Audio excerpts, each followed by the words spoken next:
गरीबी। जी हाँ दोस्तों, आपने बिल्कुल सुना। आज हम जिस टॉपिक पर बात करने वाले हैं उसका नाम है गरीबी।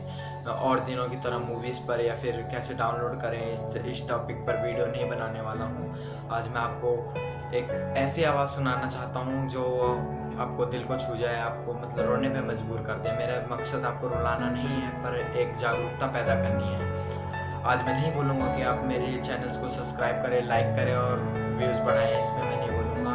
आपको आज मैं एक ऐसी कहानी बताने वाला हूँ। एक बिहार के रहने वाले, उत्तर प्रदेश का रहने वाले एक सचिन की कहानी बताने वाला हूँ मैं।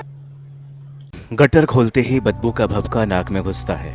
भीतर उतरते हैं तो कभी पैर पर कन खजूरे रेंगते हैं तो कभी आंखों पर बिच्छू चढ़ जाते हैं।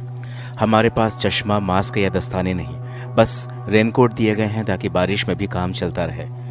15 सालों से नालों और गटर की सफाई कर रहे सचिन बताते हैं कि सफाई के बाद कई बार डिटॉल साबुन की बट्टी रगड़नी पड़ती है, तब जाकर गटर की गंध पर उसकी गंध चढ़ पाती है। साल 1993 में मैला उठाने की प्रथा पर रोक लगा दी गई थी। 26 साल बीते, प्रथा फिर भी कायम है। हाल ही में सामाजिक न्याय और अधिकारिता मंत्रालय ने 18 राज्यों में सर्वे कराया। इसके आंकड़े कहते हैं कि अब भी 20,500 से भी ज़्यादा लोग ये काम कर रहे हैं। आंकड़ों, तथ्यों और कॉन्वेंटी अंग्रेजी के बीच एक चेहरा है सचिन का। सालों से दिल्ली नगर निगम में यही काम कर रहे सचिन को अब गंदगी की आदत हो गई है। वो कहते हैं कि घिन आती है लेकिन काम नहीं छोड़ सकता, क्योंकि मेरे बच्चे इसी से पल रहे हैं। उत्तर प्रदेश के बागपत जिले में जन्मा। गांव में ज़्यादातर लोगों के पास खेती बाड़ी थी। हम उन ज़्यादातर लोगों में नहीं थे। पिता मजदूरी करते, माँ घर के काम, घर में गरीबी थी। लेकिन मेरा बचपन काफ़ी खुशहाल रहा। दिन भर खेला कूदा करता, गांव में हरियाली देखते हुए बड़ा हुआ। दिल्ली की कहानियाँ सुना करता। बड़ा शहर, बड़े लोग रहते हैं, दिल्ली के ख्वाब देखता था। अब रोज़ सुबह जब बागपत सोया रहता है, मैं ट्रेन में बैठता हूँ। वो ट्रेन जो दिल्ली की ओर आती है, सारा दिन इसी शहर में गुजरता है। मेरा काम है नालों और गटर की सफाई। ज़रूरत पड़े तो भीतर भी उतरना होता है। पहले दिन गटर में घुसने का काम मिला तो मैं हकबका गया। एकदम से कहा कि वही गटर जिसमें बच्चे गिर जाते हैं। साथ वाले हंसने लगे। बताया, नहीं, वो गटर जिसके पास से लोग निकल भी नहीं पाते हैं। साइट पर पहुंचते तक सीनियरों ने गटर में जिंदा रहने के कई नुस्खे बता डाले थे। पहुंचा तो सबसे पहले गटर का ढक्कन खोलना था। खास भारी न लगने वाला ढक्कन इतना वजनी था कि 4 लोग लगे उसे उठाने में। खुलते ही बदबू का भपका नाक के रास्ते सीधे दिमाग में घुस गया। जैसे तैसे खुद को संभाला। लगभग घंटे भर बाद अंदर घुसने का इशारा मिला। ऊपर एक साथी टॉर्च दिखा रहा था। मैंने नीचे पैर डाले। डालते ही लगा गंध मेरा दम घोंट देगी। कौन कहता है कि गंध नाक से भी आती है? कुछ सेकंड की बात हो तो सांस रोक ली जाए, लेकिन यहाँ तो कई कई घंटे उसी गंध में सांस लेनी होती है। उस दिन गटर से बाहर आया तो लगा दोबारा कभी ये काम नहीं करूँगा। लेकिन अगली सुबह मैं फिर से ट्रेन में था। गटर से सिर्फ गंध नहीं आती। जिस टॉयलेट को साफ करने के लिए लोग विज्ञापन देखकर क्लीनर खरीदते हैं, उस टॉयलेट की गंदगी, गंदे कपड़े, डायपर गटर के भीतर वो सब कुछ होता है जो लोग ढके हुए डस्टबिन में भी नहीं रख सकते। हम नंगे हाथों से सब साफ करते हैं।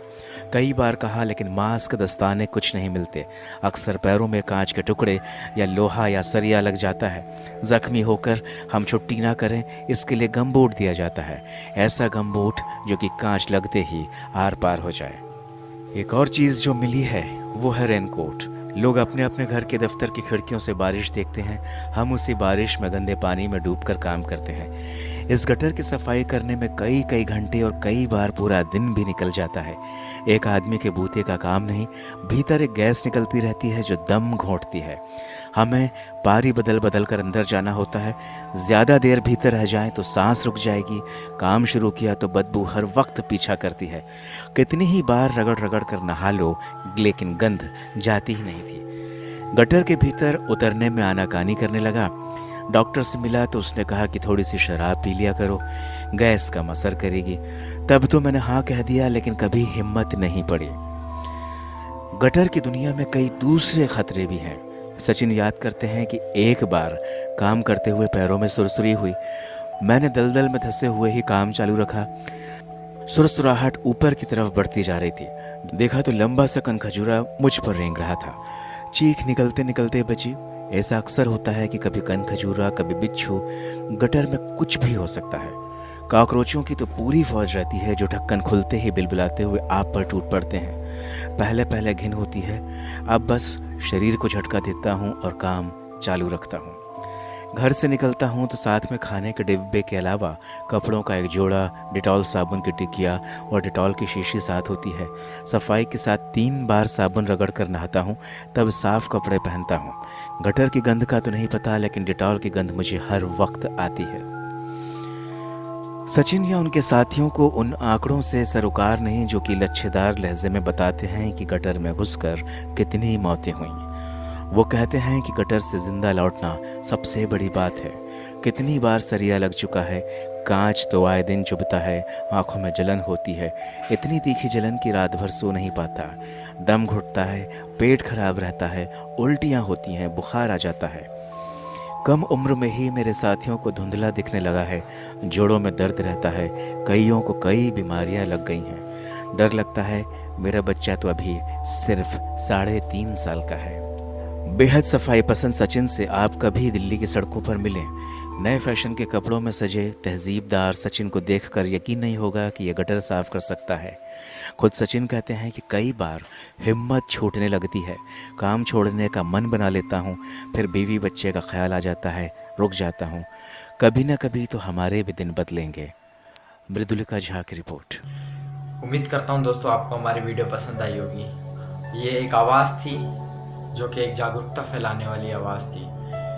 हमारे शहर में ऐसी काफ़ी चीज़ें, शहर में क्या समाज में, ऐसा हमारे भारत देश में ही ऐसी काफ़ी चीज़ें प्रचलित हैं जिसकी वजह से गरीब समुदाय को एक ऐसे हालातों का सामना करना पड़ता है जिससे वो सोच भी नहीं सकते, फिर भी उसका सामना करते हैं केवल गरीबी के कारण।